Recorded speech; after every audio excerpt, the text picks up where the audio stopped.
new on Curiosity Stream. I'm James Burke. I'm going to take you on a journey through time. James Burke's visionary series returns, reimagined for our time. Now, this is all uncharted territory. The Washington Post hails Burke as one of the most intriguing minds in the Western world. The New York Times raves he careens from one great moment in history to another. Where do we want to go from here? Experience all new connections. So what's the next connection? With monthly, annual, and bundled plans, find the one that works for you at curiositystream.com. Hello, Saver. Whether you're saving for that trip to the tropics or saving for an emergency, now is the time to take advantage of Wells Fargo's savings options. Wells Fargo offers savings accounts that can help you save towards your goals. So, what are you saving for? Visit a Wells Fargo branch or wellsfargo.com/save to open a savings account today. Wells Fargo Bank, N.A., member FDIC. This is SpaceTime, Series 23, Episode 110, for broadcast on the 19th of October 2020. Coming up on SpaceTime. Carbon, one of life's key building blocks, produced faster than thought. The OSIRIS Rex spacecraft about to touch down on the asteroid Bennu. And North Korea's monstrous new missile. All that and more coming up on SpaceTime. Welcome to SpaceTime with Stuart Gary.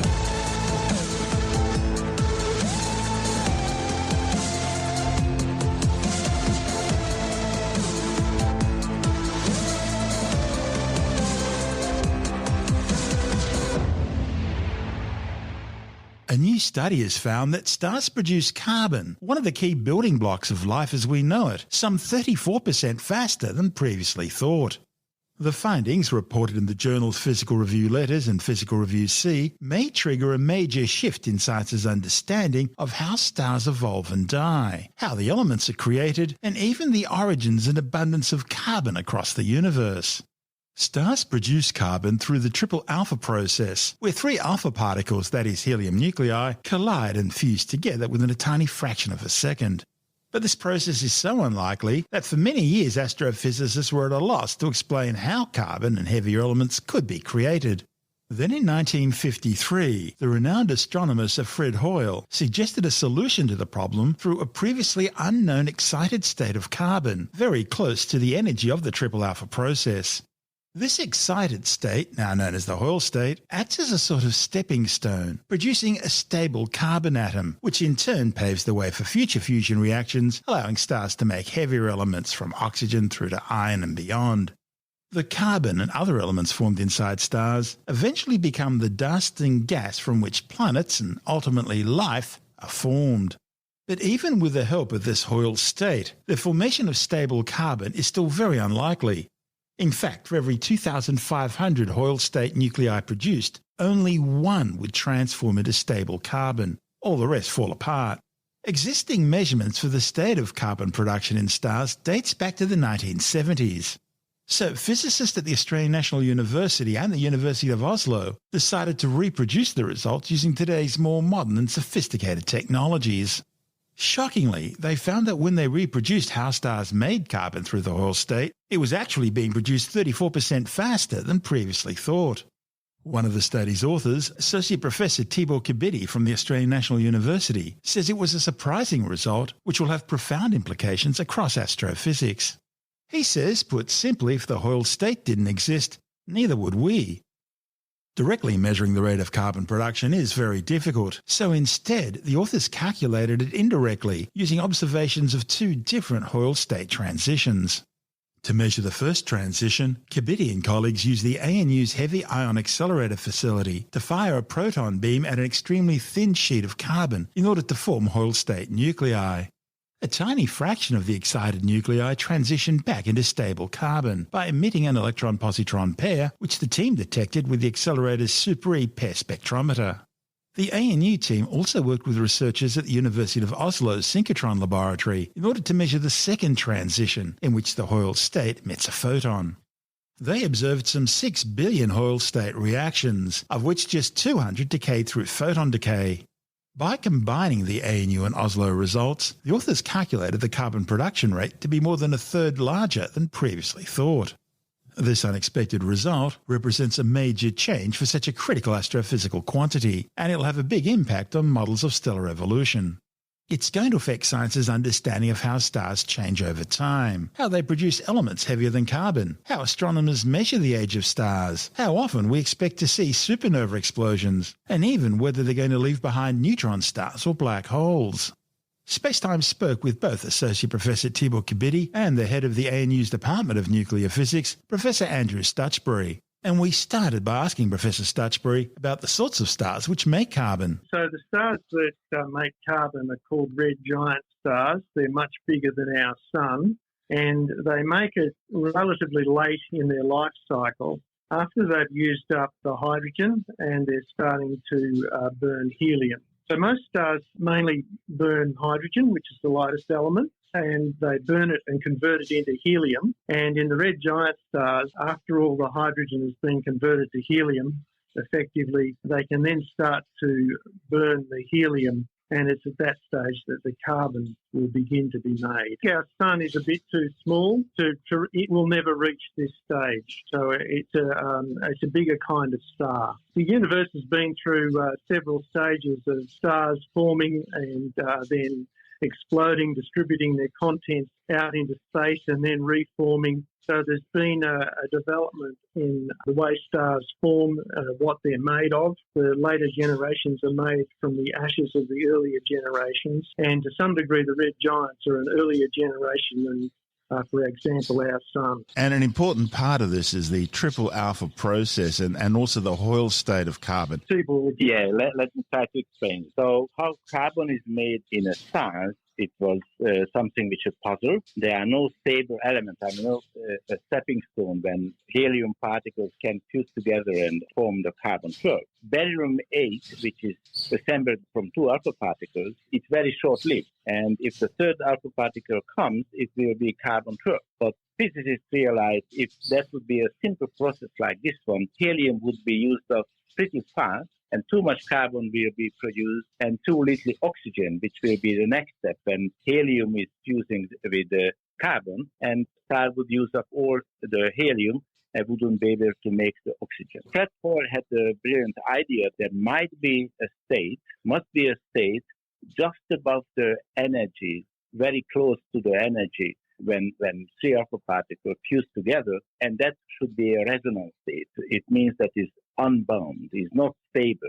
and most of the time it decays back to where it came from, disintegrate. Nothing happened. And 1 out of 2,500 times it will decay down to the ground state, and this is where carbon is made. And everything else heavier than carbon will be based on this. And everyone sort of accepted this. This looked like it was accurate. It has been tested, and a lot of measurements were done back in the 1970s. The critical quantity we need to measure is how many times that you form this Hoyle state, this resonant state. It mostly falls apart again, but as Tibor indicated, about once in every 2,500 times, it will decay to the ground state of carbon-12, and that is where all the carbon in the universe comes from. So this is a very important number to know what that fraction is. Is it exactly 1 in 2,500? Is it a little bit more? Is it a little bit less? It's difficult to measure because it's so rare. Most of the time that you form this state in carbon-12, it goes back into 3 alpha particles. Now, of course, you can't assemble a stellar atmosphere in the laboratory and fuse 3 helium nuclei together like you do in the star, but you can excite that state in carbon-12 by various nuclear reactions, and a relatively simple one, just by taking some of the carbon that once upon a time was made in a supernova and putting it in your accelerator and hitting it with a proton beam, you can excite it up to the Hoyle state and then see what happens. Most of the time, it will fall apart back into alpha particles, but every now and then, it will decay electromagnetically. And what that means is it will emit 2 high-energy photons, 2 gamma rays, and go down to the lowest state of carbon, the ground state, which is the way the carbon in our bodies exists. So, of course, very many measurements were done back in the 70s and earlier to try to measure this process. They're difficult measurements. A number was arrived at, but it wasn't checked. And that's what your research did. Yeah, and so what we did was that we went back to check it, and the more that we looked at these old measurements, the more we got uneasy about whether they were actually accurate or not. People were very careful, but it's such a difficult measurement, and between now and the 1970s, detector systems have improved and data acquisition systems have improved. So this advance in technology has allowed us to do a more accurate measurement. And there were two labs involved in this, the ANU and also Oslo. Yes. Originally, we wanted to do everything here at the ANU. And that would be the first ever experiment in history when all the transitions which are responsible for carbon production is measured in a single experiment. We had to learn that is not possible. It's just too tough. So we done one part of the experiment at the ANU, one of the transition of the two, which coming from the Hoyle state, and we went to Oslo to do the second measurement for the second transition. So we practically, from the two measurements, when we combine together, that is our outcome, that the carbon production rate is 34% higher than what we expected before. I've got to ask you, did you go to Oslo in the Northern Hemisphere, summer or winter? Winter. Yes, it was cold. It was cold, I bet, but it's still beautiful. Yeah, so we were running for 12 days for that experiment, but they were very kind to us. Yeah. Tell me about the results you got from these experiments. When we started this project in 2010, around 2007, 2008, the aim was to reduce the uncertainty, the error bar, from 10% to 5%. And what we got now is a 34% change. So it's a huge change compared to the old value. When we compare with the various measurements, there is one particular one which we find very similar to ours. It's a much smaller equipment, but we also find some interesting details about some problems with that experiment. So we believe that it could be a human error. They overlooked. We really don't know what has happened. Other measurements are extremely tough. The way how they done it. And I can understand that easy to make that kind of mistake. So the change, getting a different one. So what does that mean for our understanding of carbon production in stars? The rate changes, obviously. That's a very interesting question. There is a recent article when astrophysicists, we are nuclear physicists, astrophysicists done some very detailed calculation combining all our knowledge and model predictions about nuclear synthesis in stars, not just carbon and oxygen, but everything else. And from their studies, they established that there is a linear relation between the oxygen and carbon production. These are the two elements absolutely important, but they can't really limit or restrict or establish what would be the rate what we can expect. And they making the conclusion is that if one of the rates will be fixed, then it will restrict the other production rate. So having a new value from our experiments will also restrict the oxygen production rate in the universe. And of course, we would like to see more experiments to verify that our finding is correct. So I could add that this carbon-12 production is, if you like, it's the doorway to the evolution of the star and how it develops. It's also the doorway for production of all the elements in the universe. So it's important for detailed understanding of how the elements are made and how stars evolve.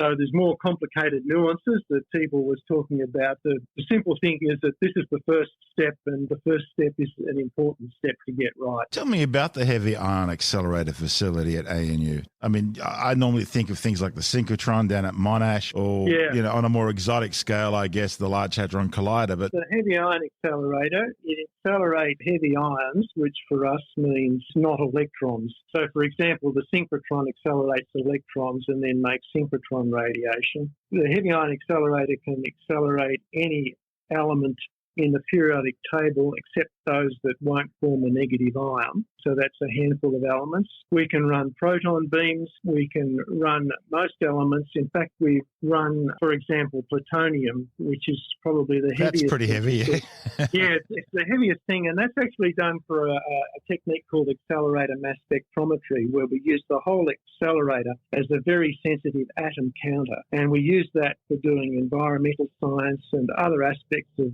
astrophysics and so on. So the Heavy Ion Accelerator facility is the only experimental facility in Australia that does what you would called true, pure and applied nuclear physics. There are other accelerators that focus on applications of nuclear physics, but we're the only one that does pure research as well as some applied research. And is it a circular thing or is it a straight line? No, it's a tower. It's a tower. Actually right, an electrostatic accelerator, and it's in a tower. It's a feature of the Canberra skyline. That's Professor Andrew Stutchbury and Associate Professor Tibor Kibiti from the Australian National University. And this is SpaceTime. I'm Stuart Gary. Still to come, OSIRIS Rex about to touch down on the asteroid Bennu, and North Korea's monstrous new missile. All that and more still to come on SpaceTime.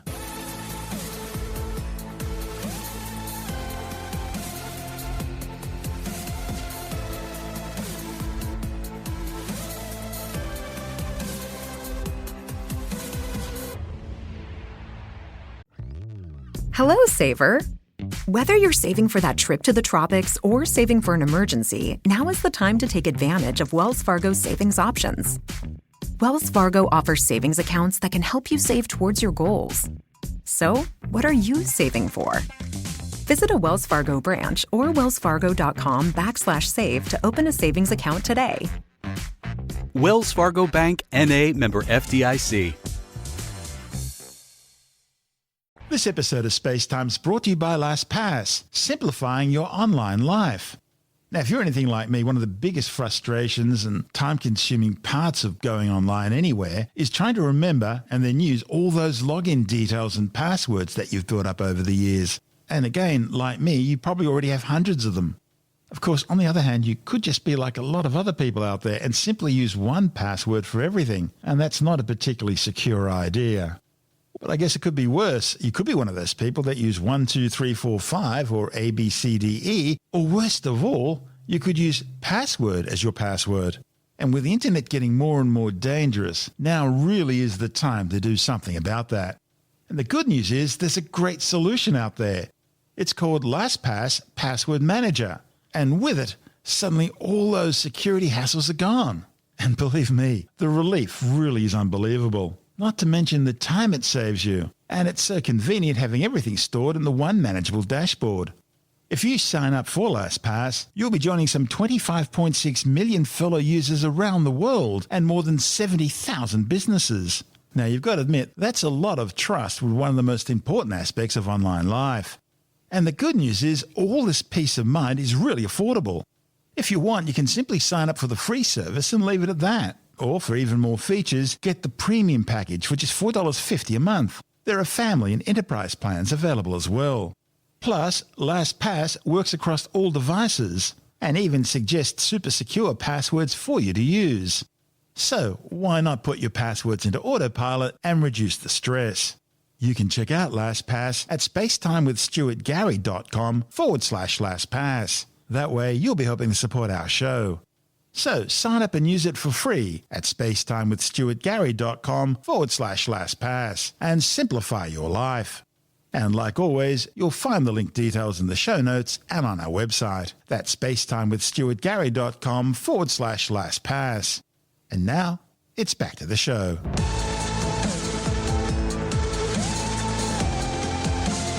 This is SpaceTime with Stuart Gary.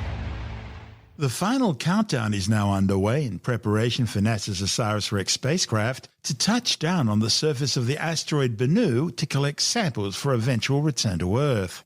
In fact, depending on where you are, by the time you hear this program, it might already have happened. This so-called touch and go onto the asteroid's boulder-strewn surface is the climax of the 9-year-long OSIRIS Rex mission.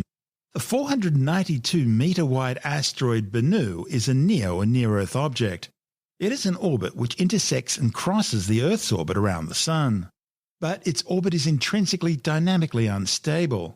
And that means Bennu is one of the highest known chances of hitting the Earth, with a 1 in 2,700 chance of impacting our planet sometime between 2175 and 2199. If it were to hit the Earth, the resulting impact will be the equivalent of a 1,200 megaton thermonuclear device. Maybe not big enough to destroy an entire planet, but certainly enough to wipe out an entire country. Launched from the Cape Canaveral Air Force Station in Florida aboard an Atlas V rocket on September the 8th, 2016, the 2,110-kilogram OSIRIS Rex spacecraft arrived at Bennu in October 2018. The probe spending 3 years orbiting the asteroid, mapping its surface and geology, studying its evolution, its composition and structure, looking at its chemistry and its mineralogy. One of the mission's key objectives was understanding non-gravitational influences such as the Joukowsky effect, in which sunlight heats up the surface of the asteroid. That heat's then radiated back into space as the asteroid rotates, providing a small amount of thrust. Knowing Bennu's physical properties will be crucial for scientists trying to determine the likelihood of this mountain-sized asteroid slamming into the Earth. During its upcoming sample collection maneuver, the spacecraft will try and retrieve up to 2 kilograms of pristine asteroid regolith. The first attempt will be made at a target site known as Nightingale, a rocky area about 20 metres wide in Bennu's northern hemisphere. Now, if the attempt's unsuccessful, the spacecraft will try again at a backup site called Osprey. If all goes according to plan, OSIRIS Rex will leave orbit in March 2021, with the sample return capsule being jettisoned for a parachute landing in Utah on September the 24th, 2023. This report from NASA TV. A historic moment is on the horizon for NASA's OSIRIS Rex mission. On October 20th, the OSIRIS Rex spacecraft will journey to asteroid Bennu's boulder-strewn surface and briefly touch down to gather a sample. Something NASA has never done before. Right now, OSIRIS Rex preparing for its descent to sample Site Nightingale, a dark crater near Bennu's north pole. Site Nightingale is one of the only areas on Bennu that holds enough fine-grained material for the spacecraft to safely access. The crater is only 66 feet in diameter, or about the size of a tennis court. The Nightingale site itself is only 26 feet wide, nearly the width of 3 parking spaces. From orbit departure to the steep descent to the backaway burn, the spacecraft will perform the entire sample collection sequence autonomously. To safely touch the site, the spacecraft has to position itself for the touch-and-go sample collection maneuver. OSIRIS Rex will first stretch out its sampling arm from the folded, parked position. Then, it will slowly move its solar panels into the Y-wing configuration, placing the solar panels up and away from the asteroid's surface during touchdown. This configuration also places the spacecraft's center of gravity directly over the TAG-SAM collector head, which is the only part of the spacecraft that will contact Bennu's surface during the sample collection event. As OSIRIS Rex descends to Nightingale, it will approach the site and fly over building-sized boulders scattered around the crater's rim. The tallest one is about the same height as a 3-story building. This spacecraft will spend approximately 22 minutes deeply descending to the rocky surface. While OSIRIS Rex descends, remember, OSIRIS Rex is aiming to tag a spot no larger than a few parking spaces.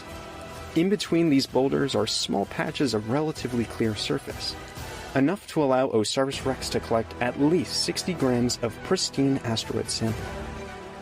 With just meters to go, OSIRIS Rex is now ready to collect a sample.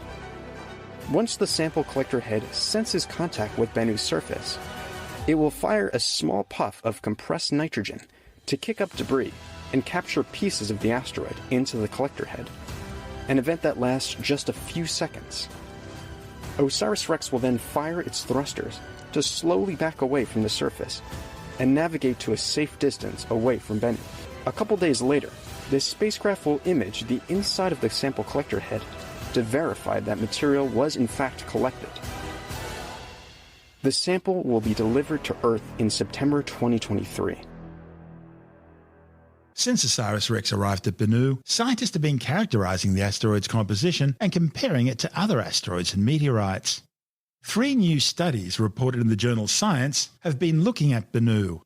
They've discovered carbon-bearing compounds on Bennu's surface, a first for any near-Earth asteroid. They've also found minerals containing or formed by water. Scientists studied the distribution of these minerals globally and at the sample sites.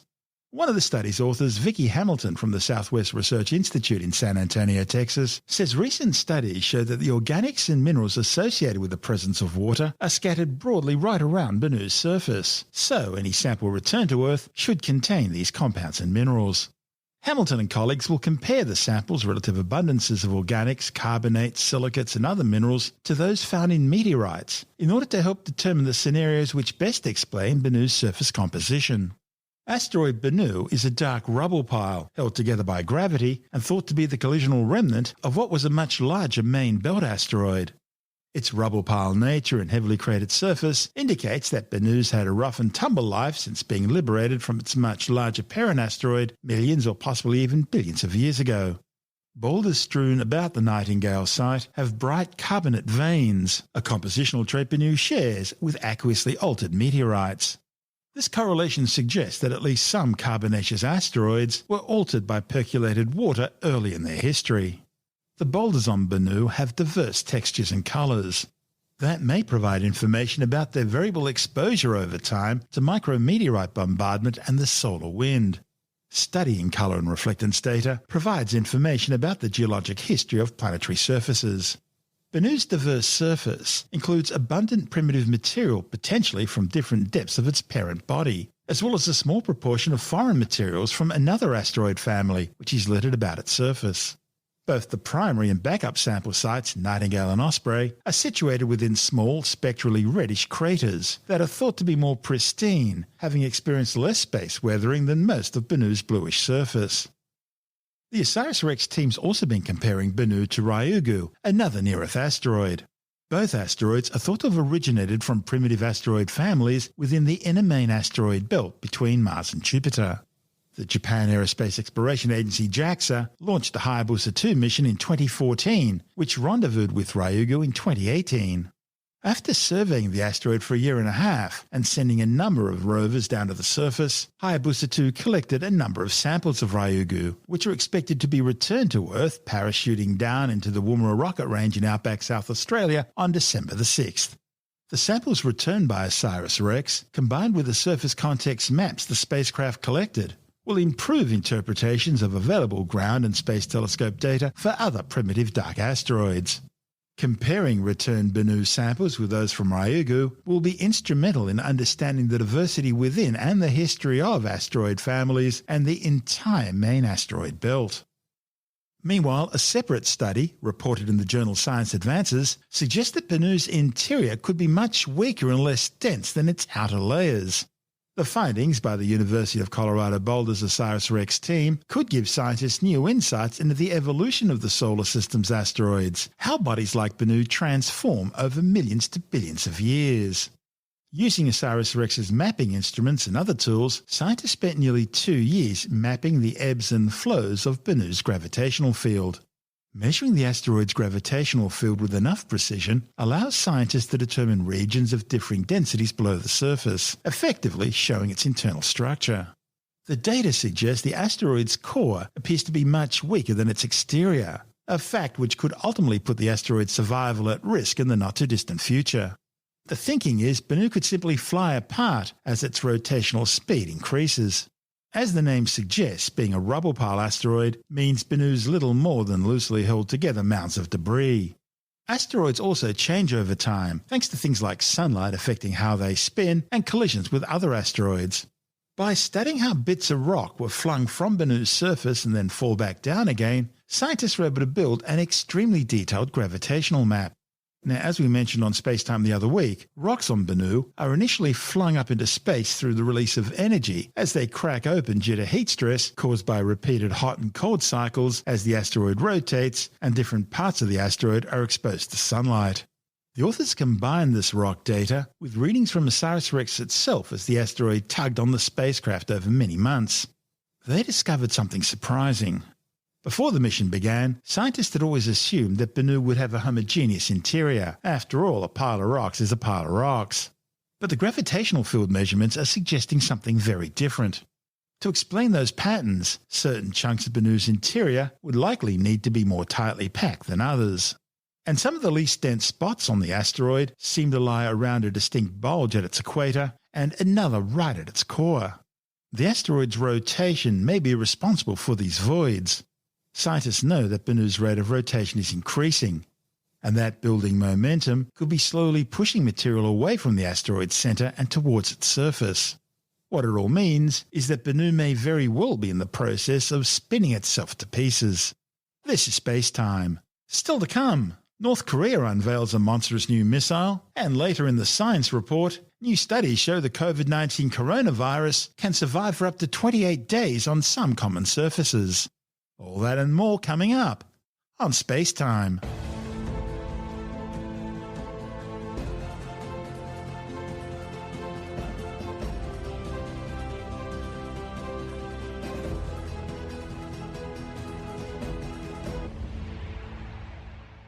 The world got a wake-up call this week when North Korea unveiled its monstrous new intercontinental ballistic missile during a military parade in Pyongyang celebrating the dictatorship's 75th anniversary. Experts are still assessing photographs of the giant new ICBM, which was displayed on a modified 11-axle mobile launcher. Now, the mobile launcher is important because it was originally built as one of 8 Chinese WS-51-200 8-axle mobile launchers sold to North Korea by Beijing, allegedly for use as lumber carriers in order to avoid United Nations sanctions. But why the modifications to increase it from 8 to 11 axles? Well, the obvious reason is size. This new missile appears to be an expanded version of the Hwasong-15, which North Korea successfully test-fired in November 2017. Now, assuming it's real and not just a mock-up for show, then this new bigger missile, which analysts have tentatively named the Hwasong-16, looks like it's a liquid-fueled 2-stage rocket, both longer and with far greater diameter than the Hwasong-15. Now, we can only go by the photographs, but initial estimates suggest that it's about 25 to 26 metres long and around 2.5 to 2.9 metres in diameter, which makes it around 4 to 4.5 metres longer and around half a metre wider in diameter than the Hwasong-15. And that raises the question of why. See, the Hwasong-15's first stage uses 2 Soviet Union-era RD-250-based rocket engines. That provides enough thrust to send a 1-ton thermonuclear payload over a range of roughly 13,000 kilometres, and that allows Pyongyang to hit anywhere it wants to in Western Europe or the United States. So, if Pyongyang already has enough range thanks to the Hwasong-15, why the new bigger rocket? Well, the new missile's first stage is large enough to accommodate 4 of those Soviet RD-250-sized rocket engines we spoke about.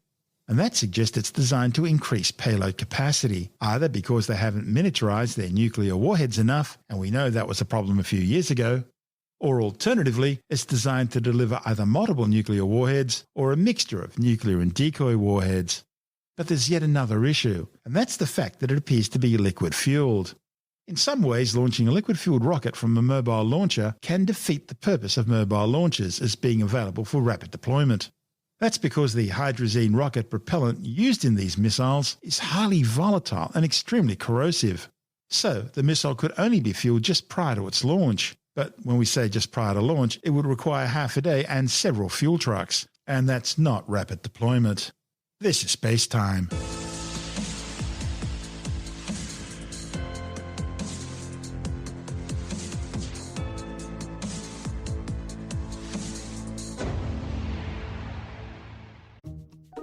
Wells Fargo presents one of the surest ways to grow your money. A Wells Fargo CD account, where you can earn a 5.00% annual percentage yield on an 11-month term with a minimum opening deposit of $5,000. Visit a Wells Fargo branch or wellsfargo.com/CD rates to open a CD account and start growing your savings with us. Wells Fargo Bank, N.A., member FDIC. And time now to take a brief look at some of the other stories making news in science this week with the Science Report. A new study has found that the COVID-19 coronavirus can survive for up to 28 days on some common surfaces.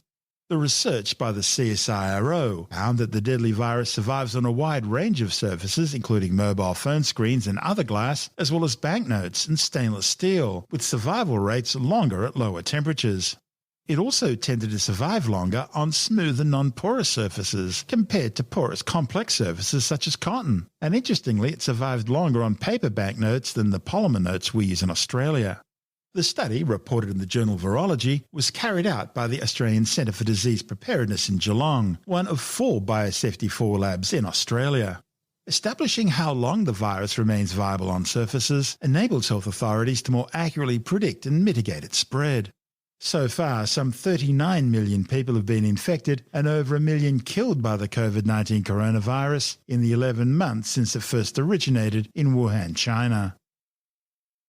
A new study claims moderate exercise is just as effective as high-intensity training in order to keep older people healthy. The findings, reported in the British Medical Journal, involved some 1,567 patients over a 5-year period. 400 participants were assigned twice-weekly sessions of high-intensity interval training. Another 387 were given moderate-intensity continuous training, and another 780 were simply asked to follow the Norwegian guidelines for physical activity as part of a control group. At the end of the study period, researchers found death rates were the same in all groups, and they also found no differences in either cardiovascular diseases or cancer rates. Scientists studying fish populations in Australia's Murray-Darling River system have pulled together more than 600 research papers to develop plans to try and save 9 species of fish currently classified as conservation priorities.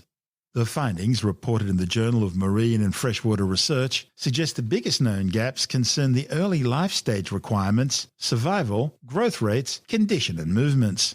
Key threats include reduced connectivity, altered flow rates in the river systems, a loss of refuges, reductions in both flowing and slackwater riverine habitats, the degradation of wetland habitats, the introduction of alien species, and the loss of aquatic vegetation.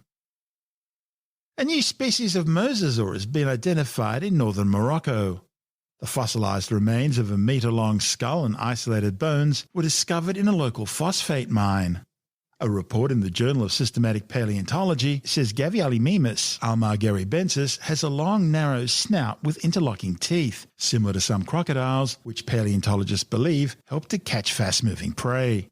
More than a dozen types of these dinosaur-age reptiles, some reaching lengths of up to 17 metres, swam in the Cretaceous period marine environment in what is now Morocco between 72 and 66 million years ago. Well, as Halloween draws nearer and the hocus-pocus of the psychic world becomes more powerful, one needs to prepare and defend oneself from the spirits of the other side. And of course, to help you battle the evil to come, you'll need your 4 so-called clairsenses, which every good paranormal practitioner must master if you intend to receive information psychically from the great beyond. Tim Mendham from Australian Skeptics explains, as well as clairvoyance, that's the one we all knew about, there's also claircognition, clairaudience, and clairsentience. And those who really believe in this sort of stuff take it all very seriously. The clairsenses that you're supposed to have if you're psychic, and perhaps you don't have all of them. One is clairvoyance, which is probably, you see things, visions, etc. That's pretty straightforward. One is clairaudience, you hear things, and they can be noises, whatever, that you're picking up. Then there's one called claircognition, which is basically, it's described an intense gut feeling, psychic knowing. So there's that one. And the fourth one seems to be much the same thing, which is clairsentience, which is you feel it. So I'm not quite sure whether a gut feeling and a tactile feeling, it's tingling in your spine are different things or what, but that's supposedly the 4 clair senses. 4 clairs, yes. So if you can have Karens, I guess. Oh dear. Thank you. Yeah, so that's the 4 clairs, and this is an article in a website called Well and Good. That's obviously about food and skincare and that sort of fitness and that sort of stuff, and then they go into the spiritual side and everything like that. This was from someone who basically was having some anxious feelings, and naturally what you do is you pull out a tarot card. Well, first thing you do, yes. First thing you do is which you ask the question, what would make me feel better about myself right now? Well, obviously pulling out a tarot card is probably going to help. And they pulled out the High Priestess, which was divine, all-powerful, intuitive, all this sort of stuff, all the usual sort of words that are used to describe this sort of paranormal well-being and a feel-good sort of thing. And so then she goes into the fact that she probably did this because of her clairsenses. So, like you, I didn't realise there were 4. I knew several of them, but as I said, 2 of them sound like they overlap a bit. Have any of them ever been scientifically proven? No. Oh. There's been lots of tests. I mean, there were famous tests of Uri Geller done in the US in the 1970s. The Ben Spoon Man, that was a place called Stanford Research Institute, which was not Stanford University, as people like to point out, especially the people from Stanford University. They tested him for his ability to read things, obviously his bending spoon, which is sort of physical psychic powers, but also his ability to be clairvoyant, pick up messages, see things from a distance, that sort of stuff. And yet he James totally Randi, missed what happened to his good friend Michael Jackson. Completely missed that. He actually was very supportive of Theresa May. Okay. He said he actually got her the job of Prime Minister of England, for which she must have been very grateful. Chalice, but wasn't it? That was, yeah. So he's been tested. James Randi, the famous skeptic, described the people who were testing him as the Laurel and Hardy of the parapsychology world. There's a whole range of different people who have tried to do testings. The problem is getting tests that are well controlled, well set up, that don't allow for any sort of alternative explanations, and really they don't exist. Again, James Randi tested out the same laboratory, same research group by training a couple of young magicians to pretend to be psychics, and they did all the same things that supposed psychics could do, and they went in and these people tested them and they announced that they were the real thing, really good, and then during a press conference they just revealed, no, we're fakes. And naturally the researchers got very upset, not about the fact that they were exposed, that because someone was pulling a trick. The interesting thing about a lot of researchers in this area do not like being exposed. Funny they'll often ignore it. Yeah, funny that. A lot of tests done over the years, but no, really there is nothing which is conclusive of any sort of psychic power. Because we have our challenge for psychics who can prove what they do. It's $100,000 we'll give them if they can prove their psychic abilities. Still sitting there. Folks. No one has.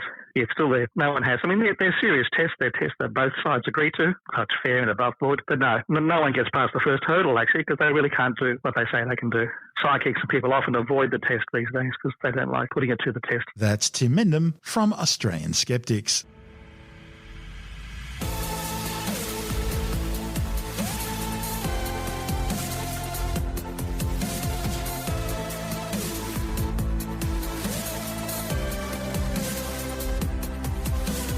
And that's the show for now. SpaceTime is available every Monday, Wednesday and Friday through Apple Podcasts, iTunes, Stitcher, Google Podcast, Pocket Casts, Spotify, Acast, Amazon Music, Bytes.com, SoundCloud, YouTube, your favourite podcast download provider, and from spacetimewithstuartgary.com. SpaceTime's also broadcast through the National Science Foundation on Science Zone Radio and on both iHeartRadio and TuneIn Radio. And you can help to support our show by visiting the SpaceTime store for a range of promotional merchandising goodies, or by becoming a SpaceTime patron, which gives you access to triple-episode commercial-free versions of the show, as well as lots of bonus audio content which doesn't go to air, access to our exclusive Facebook group, and other rewards. Just go to spacetimewithstuartgary.com for full details. And if you want more SpaceTime, please check out our blog, where you'll find all the stuff we couldn't fit in the show, as well as heaps of images, news stories, loads of videos, and things on the web I find interesting or amusing. Just go to spacetimewithstuartgary.tumblr.com.